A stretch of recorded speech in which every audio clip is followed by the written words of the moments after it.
Ya estamos conectados los amigos de Onda Cero Puertollano. Ya saben que es tradición aquí en esta casa y Más Televisión realizar un balance de los plenos del Ayuntamiento de Puertollano tras su realización. En este caso fue el pasado jueves en horario de 10 de la mañana y tenemos el honor y el privilegio de recibir por primera vez como su nuevo cargo a Casto Sánchez del Grupo Municipal Socialista y que desde el pasado viernes es nuevo portavoz del grupo. Casto, bienvenido a Onda Cero Puertollano, ¿cómo está? Bien hallados, muy bien, estupendo. Contento además de estar acompañándolos en esta casa a la que he venido ya más veces y de la que soy un amigo entrañable. Seguro que sí, además ha participado en muchas galas de Más Televisión en Onda Cero Puertollano, por supuesto. Casto, desde pasado viernes, ahora nos meteremos en ese pleno, porque en ese pleno además Adolfo Muñiz renunció a su acta de concejal debido a su nuevo cargo en el presidente del Consejo Escolar, pero desde el pasado viernes usted es designado nuevo portavoz del Grupo Municipal. Unos días después, porque el anuncio de la dimisión o de la renuncia de Adolfo Muñiz a su puesto de portavoz por su incorporación al nuevo cargo, es el hito, es el disparo para tener que sustituir esa figura y tiene que pasar, lógicamente, el referendo de los órganos políticos del partido, cosa que ya ha pasado y que efectivamente fui ratificado como pues el que sustituirá en ese importante papel a nuestro querido Adolfo. ¿Y cómo lo asume? Bien, pues en principio con responsabilidad y con algo de vértigo, porque es cierto que ya lo he declarado incluso alguna vez en estos mismos micrófonos, que mi experiencia en lides municipales, aunque sí es importante en la gestión administrativa y en la gestión pública, pero en las lides municipales estoy estrenándome, es decir, soy un concejal nuevo, soy un concejal bisoño casi, ¿no? Aprendiendo todavía y el salto a la portavocía pues es todavía un reto y una responsabilidad, pero que asumo con responsabilidad y además con contento, con alegría, con pasión. Tiene un objetivo de oposición complicado. Primera vez que el Partido Socialista es oposición en el Ayuntamiento de Puertollano, con el Partido Popular y con Vox como equipo de gobierno. El objetivo supongo que será devolver al PSOE la alcaldía de la ciudad. Sin duda, es así es. El Partido Socialista es un partido con vocación de gobierno. El Partido Socialista en lo que menos experiencia tiene es precisamente en tareas de oposición, pero también las tiene. También ha tenido esa responsabilidad de estar en la oposición en los distintos ámbitos de gobierno y por lo tanto también tenemos experiencia. No tanto así en Puertollano. Pero yo sí he pasado por periodos de oposición, pues el periodo de María Dolores de Cospedal en el gobierno de Castilla-La Mancha.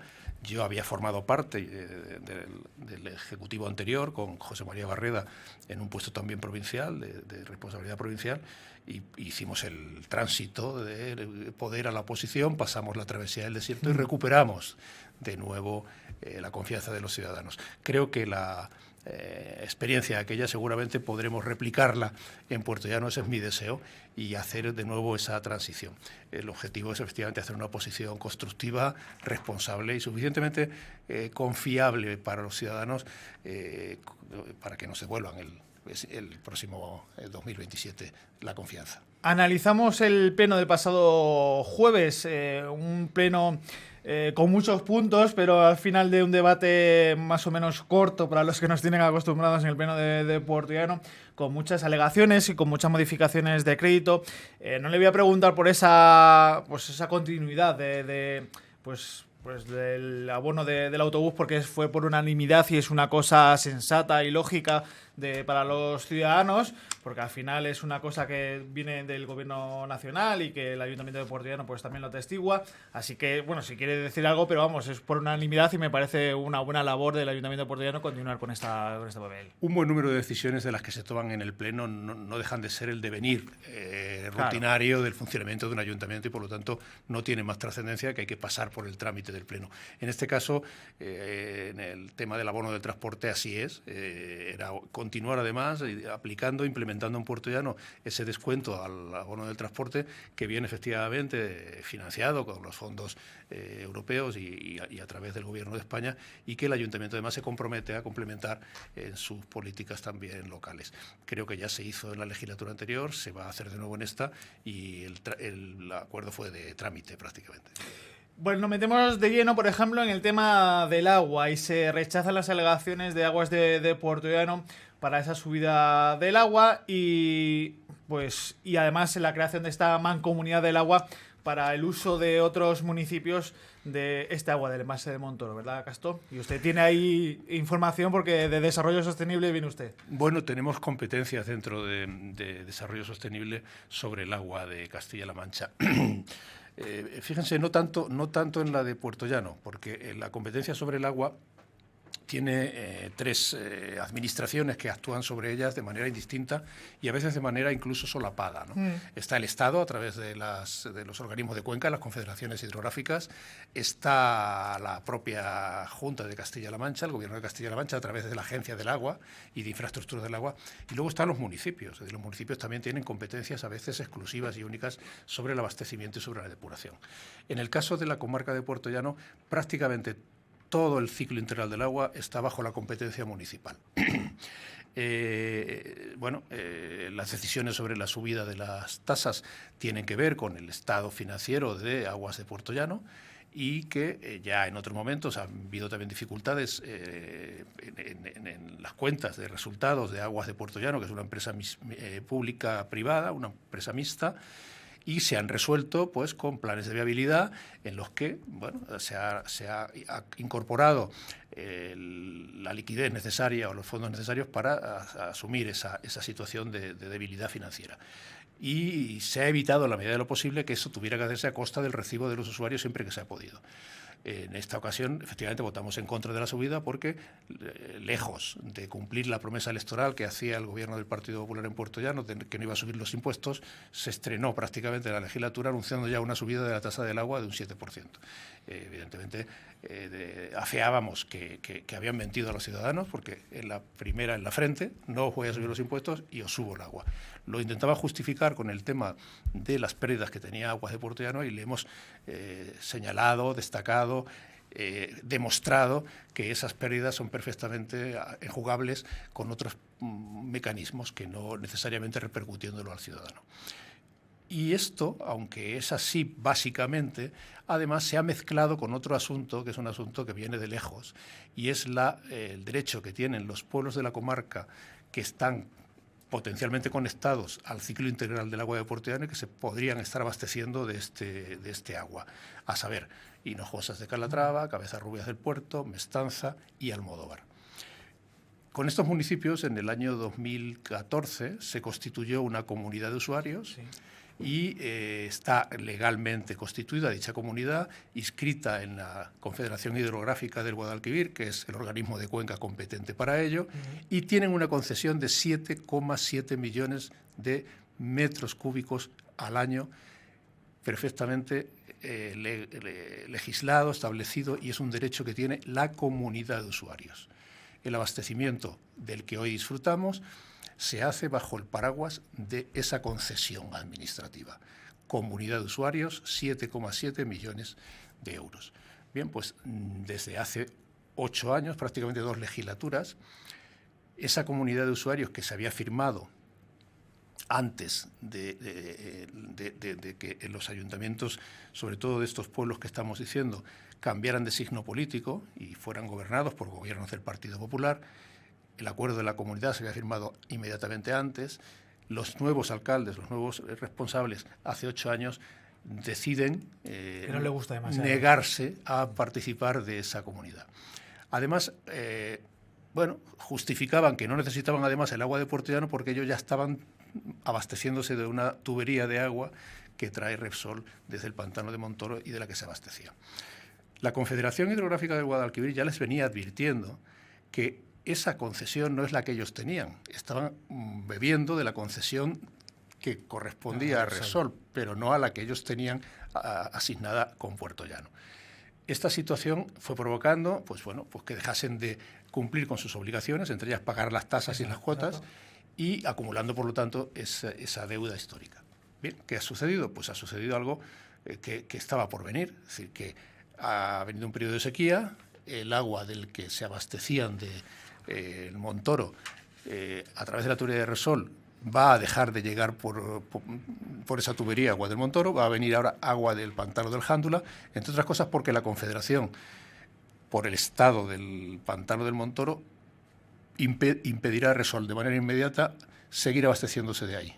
Ese agua es prioritariamente para consumo humano cuando el nivel del pantano desciende a los 21 hectómetros aproximadamente, que es lo que tiene en este momento.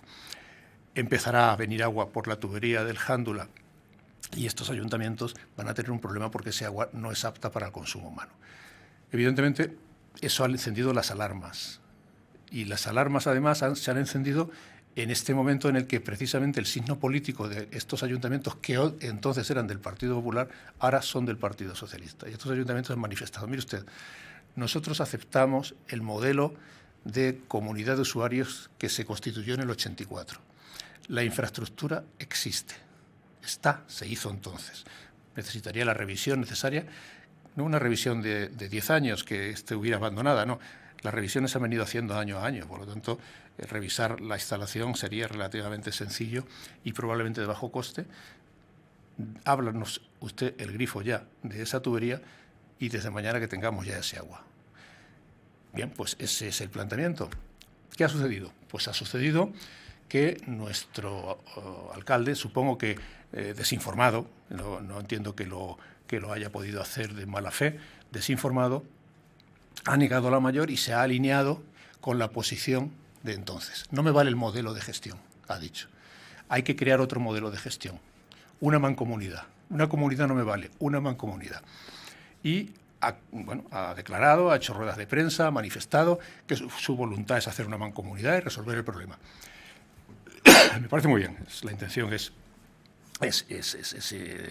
correcta, pero hay un problema. Es decir, no es necesario. La Confederación Hidrográfica del Guadalquivir ya le ha contestado que el modelo de comunidad es el válido, el legalmente constituido y el que tiene la concesión.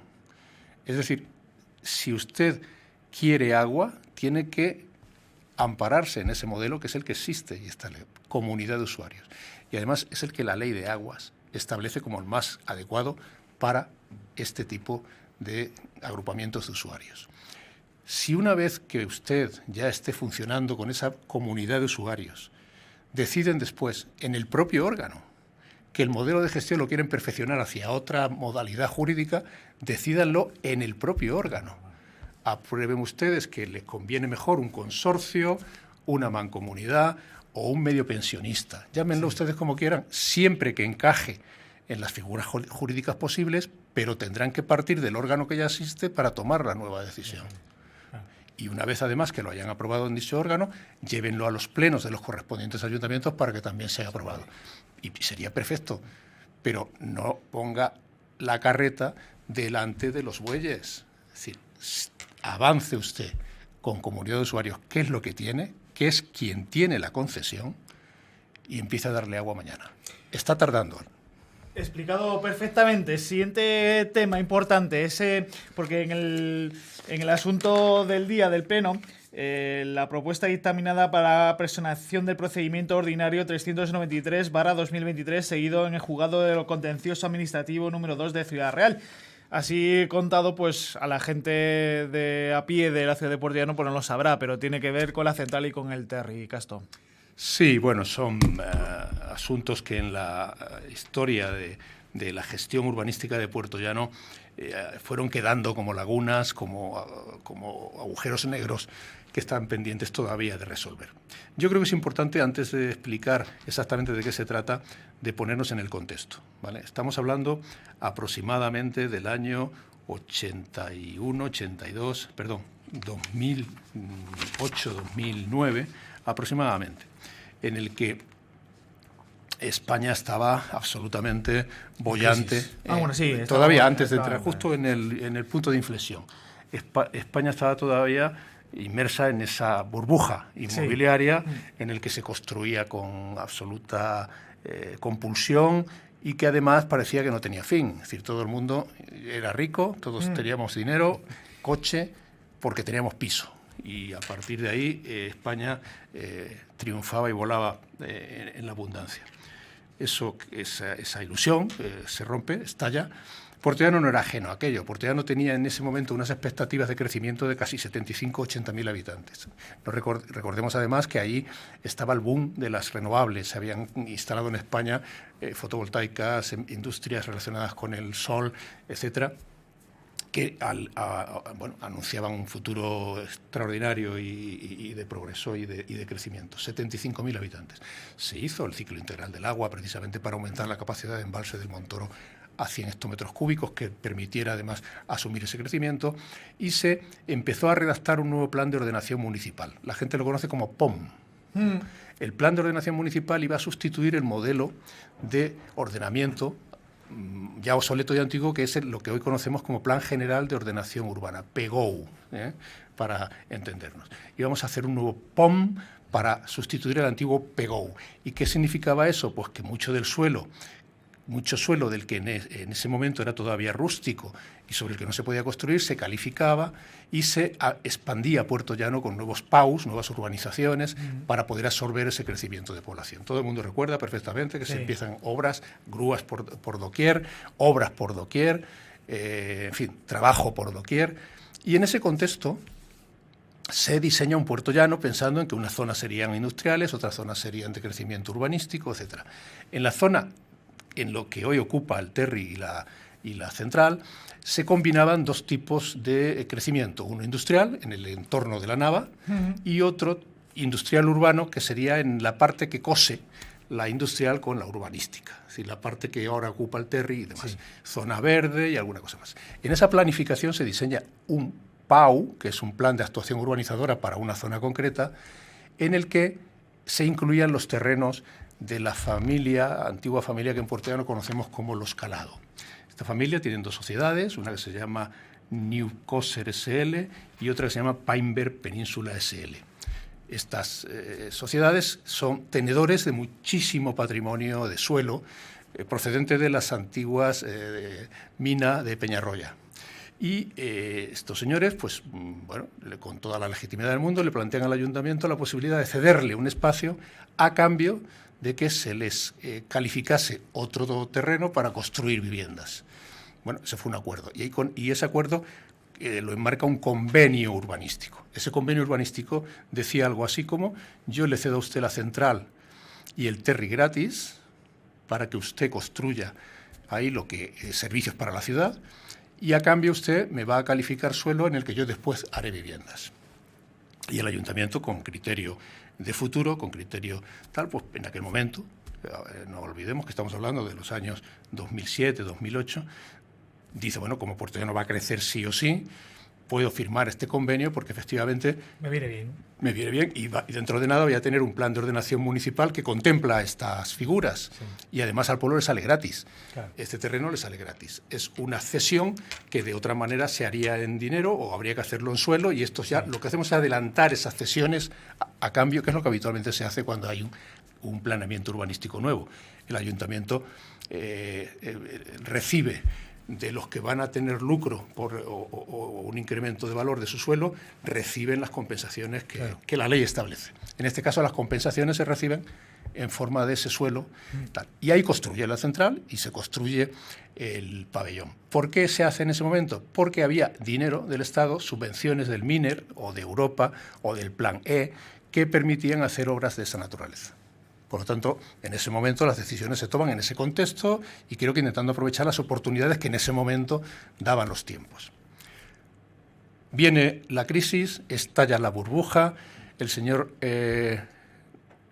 Rajoy instaura el impuesto al sol, se viene abajo todas las expectativas de crecimiento de Puerto Llano en torno a la industria solar, Puerto Llano empieza a perder población, un plan de ordenación municipal que contemplaba un crecimiento de 70.000 habitantes deja de ser creíble. Y en ese momento el POM, que iba a ser aprobado de manera inmediata, empieza a sufrir dificultades para ser aprobado porque el contexto y la situación han cambiado. Es más, las leyes en ese momento urbanísticas desaconsejan esos proyectos urbanísticos, esos POM tan ambiciosos de crecimiento y aconsejan al contrario, que se vuelva hacia atrás. En Puerto Llano, pues ese POM empieza en un cajón a dormir el sueño de los justos mientras se va actualizando Talpón. Las expectativas de lucro de estas empresas empiezan a verse frustradas. Puede que yo no pueda recuperar de la manera que iba a monetizar mi cesión. Bien, pues el derecho a pedir la reversión lo podrían ejecutar en 3 años. Si estamos hablando del 2008, en el 2011 ya podrían haber ejecutado ese derecho de reversión. Pero, bueno, el gran tenedor de suelo, los que tienen mucho patrimonio, yo como nunca lo he tenido no puedo saberlo, pero me contaban en las novelas que el rico siempre dice, oye, si tienes y no te pide pan, aguántalo, que ya te rentará. Si no te renta, ya te rentará. Bueno, pues es lo que han hecho. Es decir, supongo que es un consejo viejo que han seguido así. No voy a ejercer el derecho de reversión. ¿Para qué quiero yo la central y el Terry en el año 81, en el 82, en el 83? Perdón, en el 2008, en el 2009, en el 2010, en el 2011. ¿Para qué lo quiero? Si eso no me va a dar pan. Voy a aguantar a ver si las cosas cambian y en algún momento me pueden recalificar de nuevo mi suelo y recupero mis expectativas. ¿Qué sucede? Pues que no ha pasado eso. ¿En cuántos años? 2011, 2024, estamos hablando aproximadamente de 13 años. Las expectativas no se veían revertirse. Y aparece una empresa en Puerto Llano que se llama Indum Steel, Rússula, que se interesa por ese suelo para su proyecto de hidrógeno verde. Y esta empresa, pues efectivamente contacta con los propietarios de este suelo, no ya solamente por el Terry y la central, que se supone que de momento está cedido al Ayuntamiento de Puerto Llano, sino por el resto del suelo que también tienen más en ese territorio. Y esta empresa les ofrece a los señores de herederos de la familia Calado, les ofrece un precio por ese suelo muy lejos, muy por debajo de lo que ellos querían. Y ahí empieza... Pues ahí empieza el asunto. Estos señores dicen, ahora, si ya definitivamente mis expectativas de lucro van a estar frustradas, ¿a quién le voy a pedir cuentas? Al ayuntamiento. Pues al ayuntamiento. Nosotros, evidentemente, hemos aprobado en ese pleno que se presente el ayuntamiento a ese procedimiento para defender los intereses de Puerto Llano, que no dejan de ser las de una empresa pues que tiene su ambición de lucro y que en este caso pues lo va a intentar, lo que no ha conseguido por la vía del ladrillo, lo va a conseguir por la vía de los pleitos, o lo intenta conseguir por la vía de los pleitos judiciales.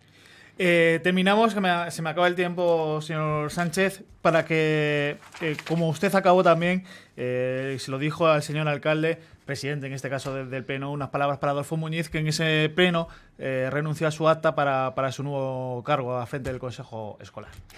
Bien, bueno, lo decía allí y lo reitero de nuevo, dedicarse a la política es un oficio de riesgo por lo menos en cuanto a la salud psicológica. El político es un oficio hoy muy denostado. El político no tiene precisamente un prestigio social como puede tener otra profesión y hay que reconocer que la gente que teniendo perfectamente resuelta su vida profesional, su vida laboral, como en el caso que nos ocupa, que es Adolfo, que es un funcionario de la Junta, en este caso como profesor de conservatorio, que tenía perfectamente resuelta y tiene perfectamente resuelta su vida, decide en un momento determinado dar el paso de comprometerse con un proyecto político. Complicarse la vida, ¿no? Eso es. Y bueno, y se encuentra pues con las dificultades que se encuentran y las que te traen los tiempos, porque a veces no es solamente no es que tú lo provoques, es que los tiempos te traen esas consecuencias y bueno, y ha tenido probablemente la poca fortuna de coincidir su mandato yo decía entonces con unos tiempos de ira, ¿no? Pero son tiempos casi que efectivamente de mucha tensión, de mucha confrontación y creo que lamentablemente a lo mejor ha sido injustamente culpado de males o de gestiones o de problemas de gestión que evidentemente no son atribuibles en absoluto a su única cuestión. Creo que lo que merece Adolfo es agradecimiento y el deseo de que le vaya perfectamente en su nueva tarea, que seguro que la va a desarrollar, como todas las que ha hecho, con sabiduría. El agradecimiento es de esta casa, de Onda Cero Puertollano y el personal por lo que usted y yo sabemos, por lo que me ha comentado antes de la entrevista. Se lo agradezco eternamente por esos ánimos. Muchas gracias. Y es bienvenido a esta casa y ya sabe que cada mes le esperamos aquí para comentar cada pleno del Ayuntamiento de Puertollano. Estaré encantado. Muchas Nosotros gracias. continuamos enseguida. Hasta ahora.